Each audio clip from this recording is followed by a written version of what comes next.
Halo teman-teman, pada video ini kita akan mempelajari tema tumbuhan sebagai sumber kehidupan loh. Nah, sebelum masuk ke videonya, kamu perlu tahu dulu nih capaian pembelajaran apa saja yang akan dicapai pada pembelajaran kali ini. Berikut merupakan capaian pembelajaran yang harus kalian capai pada pembelajaran kali ini.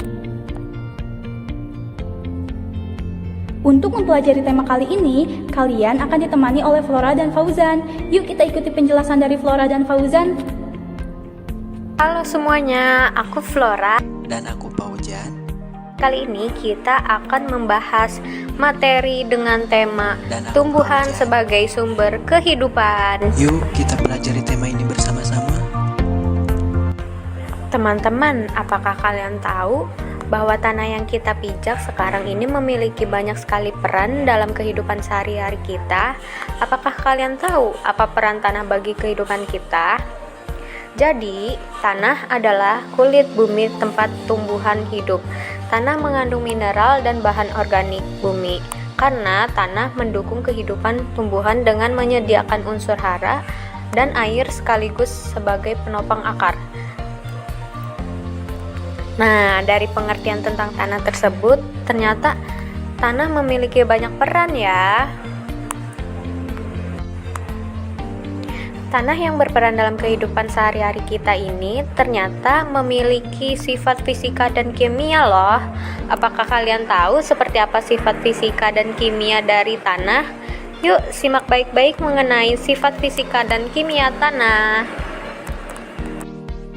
Sifat fisika tanah adalah sifat-sifat yang ditentukan oleh bahan penyusunnya yang mencakup tekstur, struktur, porositas, dan warna tanah.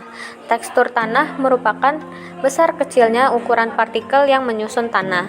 Struktur tanah merupakan sifat fisik tanah yang menggambarkan susunan ruang partikel tanah yang bergabung satu dengan yang lain membentuk gumpalan kecil. Lalu ada porositas tanah.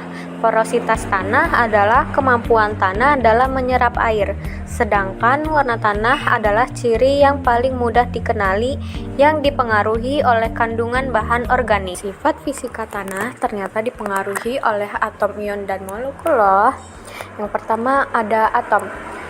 Jadi, atom seperti silikon dan oksigen berperan dalam membentuk mineral utama dalam tanah seperti silikat dan oksida yang membentuk tekstur dan struktur tanah, di mana tanah dengan kandungan silikon yang tinggi cenderung membentuk struktur gumpal, sedangkan kandungan oksigen yang tinggi cenderung membentuk lempeng-lempeng yang halus. Selain dari atom, terdapat ion yang juga turut mempengaruhi sifat fisika tanah, seperti porositas tanah. Yang pertama itu ada ion Ca2+ atau kalsium, dapat mempengaruhi porositas tanah dengan mempengaruhi agregasi partikel tanah. Lalu untuk molekulnya pada sifat fisika tanah dapat mempengaruhi warna tanah, seperti molekul nitrogen.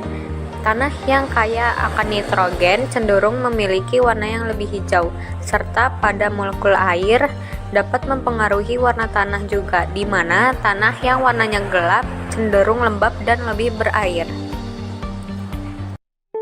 Setelah tadi dijabarkan mengenai sifat fisika tanah oleh Flora, lalu bagaimana ya sifat kimia tanah?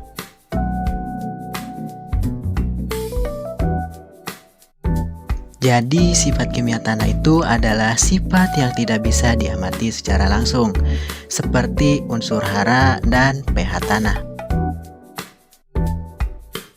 Unsur hara adalah unsur kimia atau nutrisi yang diperlukan tumbuhan untuk tumbuh dan berkembang, sedangkan pH tanah adalah derajat keasaman dari tanah itu sendiri. Sama halnya seperti sifat fisika tanah, sifat kimia tanah juga dipengaruhi oleh keberadaan atom, ion, dan molekul. Atom-atom seperti nitrogen, fosfor, dan kalium, serta molekul seperti air berperan sebagai unsur hara tanah. Mereka diperoleh oleh tanaman dari tanah melalui akar mereka, yang digunakan untuk pertumbuhan dan perkembangan yang optimal. Ion-ion seperti kalsium, magnesium, dan kalium juga turut berperan dalam penyediaan unsur hara tanah, di mana dapat membentuk bagian dari garam-garam mineral dalam tanah dan dapat dilepaskan ke dalam larutan tanah, hingga akhirnya tanaman dapat menyerapnya. Selain itu juga, keberadaan ion hidrogen berperan dalam menentukan pH tanah.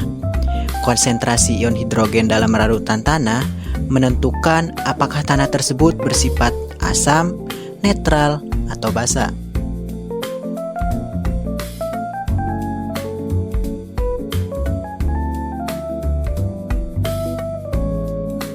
Selain tanah memiliki sifat fisika dan sifat kimia, tanah juga memiliki peranan bagi keberlanjutan kehidupan loh. Lalu, apa ya kira-kira peranan tanah bagi keberlanjutan kehidupan? Yuk simak penjelasannya. Bagi kehidupan makhluk hidup, tanah memiliki peranan yang sangat penting. Keperluan hidup bagi tanaman untuk dapat tumbuh seperti air dan juga mineral tersedia di dalam tanah. Beberapa tumbuhan, misalnya tanaman polong-polongan dan kacang-kacangan, membutuhkan bakteri yang ada di tanah untuk membantu akar melakukan penyerapan dan pengelolaan zat hara. Peranan tanah bagi keberlanjutan kehidupan membantu dalam reproduksi tumbuhan seperti rizoma, stolon, cangkok, merunduk, dan stek. Di dalam tanah terdapat banyak sekali hewan, misalnya seperti cacing tanah, semut, tungau, serta bakteri. Maka, tanah berfungsi sebagai tempat hidup berbagai macam organisme. Bagi manusia, tanah berperan sebagai penunjang kesehatan dan penyedia keperluan hidup manusia. Manusia sangat memerlukan air bersih dalam memenuhi kebutuhannya. Air bersih tersebut berasal dari dalam tanah. Tanah juga berperan sebagai penyaring air yang berasal dari limbah rumah tangga dan juga industri. Karena kita sudah di penghujung video, sampai jumpa lagi di penjelasan materi berikutnya.